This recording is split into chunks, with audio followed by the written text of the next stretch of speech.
Good news, because Reddit introduced a set of free tools for publishers to track their article performance and receive suggestions on where to share their stories within the site's communities. These tools are part of Reddit Pro, a suite of business tools designed to help organizations grow their presence on the platform.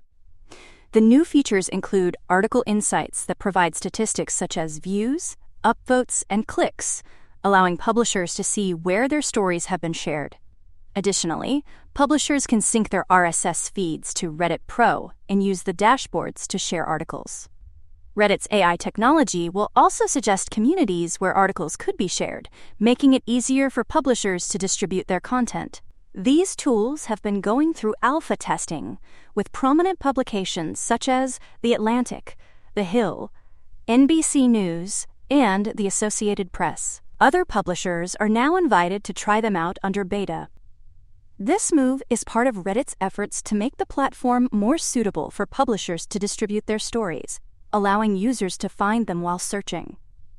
This aligns with Reddit's ambition to become a search engine, as news articles and blogs are an essential part of users' searching experience on the platform. In conjunction with these new tools for publishers, Reddit is also enhancing the news reading experience for consumers. Previously, when users clicked on a link, it would open in an in-app browser, requiring them to close the story to post comments in the original thread. Reddit is now making it easier for users to open links in a way that allows them to swipe up to read or post comments, streamlining the user experience. Furthermore, Reddit is updating its activity indicators on subreddit communities. Instead of displaying member counts, subreddits will now show a 7-day visitor figure, along with the number of contributions made in that time. This change aims to showcase how people are actively engaging within each community, providing a more accurate representation of relative activity and discussion. According to Reddit, member counts do not accurately reflect true engagement, as users do not need to be members of a community to post or comment. This shift in metrics is an interesting move, as it highlights Reddit's focus on meaningful, real-time engagement rather than passive membership. By emphasizing active participation, Reddit is showcasing what makes its platform unique: real people engaging in real conversations. This change could also serve as a powerful guide for brand research and market knowledge, as it provides a more accurate representation of community activity and discussion. With Reddit's highly engaged communities and its growing importance as a source for AI answers, these new indicators could end up being a valuable resource for brands and researchers.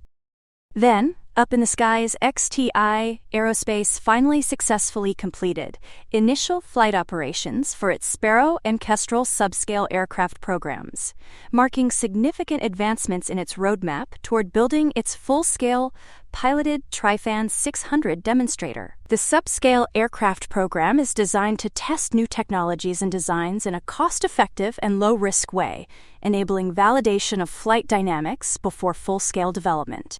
Over the past 6 months, XTI conducted a series of flight tests with its high-fidelity subscale prototypes, validating critical aerodynamic performance, flight control logic, and stability across various mission profiles. The results are expected to de-risk future development stages and accelerate the Trifan 600 program.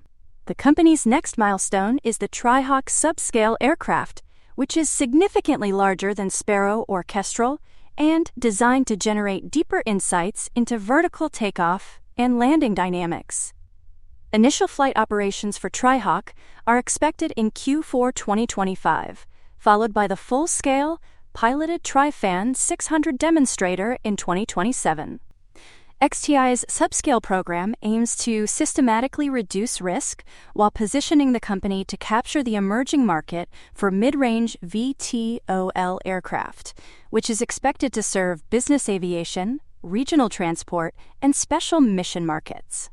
XTI Aerospace also unveiled its Founders Club, something that's being hailed as an exclusive opportunity for visionaries and innovators to shape the future of air mobility and be among the first owners of the Trifan 600 aircraft. The program will debut with curated launch events in several cities, offering members privileged access to extraordinary experiences and the chance to guide XTI as it pioneers the future of vertical aviation. According to XTI's CEO, induction into the Founders Club is about joining a movement that will help usher in a new era of vertical flight. In other aviation advancements, New Horizon Aircraft provided a comprehensive technical progress update, highlighting several important milestones achieved in the first half of 2025.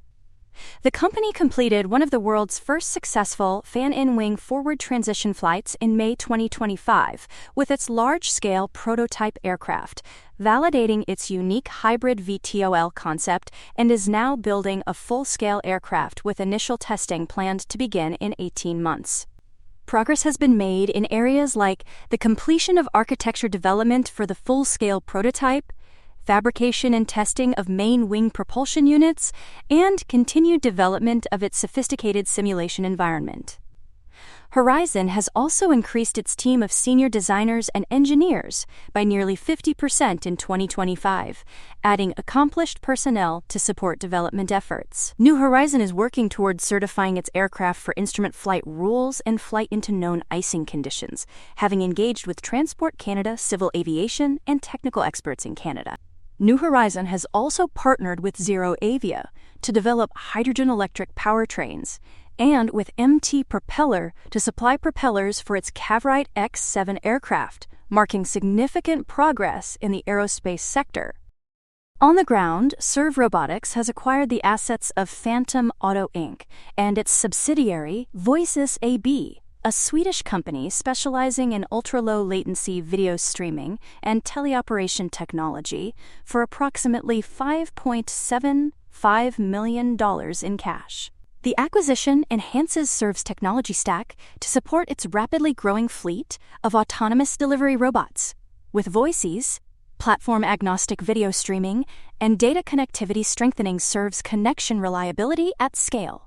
Voices will continue to operate as a standalone entity, maintaining its existing contracts with global clients, including a major European commercial vehicle manufacturer and a middle-mile autonomous trucking company. The technology has already been integrated into SERV's autonomy stack, running its production fleet of hundreds of robots, showing considerable improvements in connection quality and latency.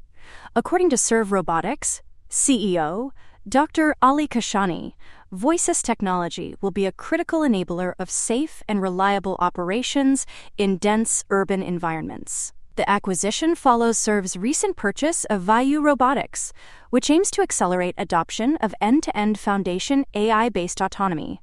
Voices technology provides glass-to-glass latency as low as 50 milliseconds through proprietary bandwidth regulation, advanced video compression, and multi-link redundancy. The company will operate as part of SERV's software and data services platform, focused on monetizing and generating recurring revenues from proprietary technologies. SERV Robotics, which spun off from Uber in 2021, has completed tens of thousands of deliveries for partners such as Uber Eats and 7-Eleven, and has contracts to deploy up to 2,000 delivery robots on the Uber Eats platform across multiple U.S. markets. For more on stocks and crypto, follow Ascencore. See you next time.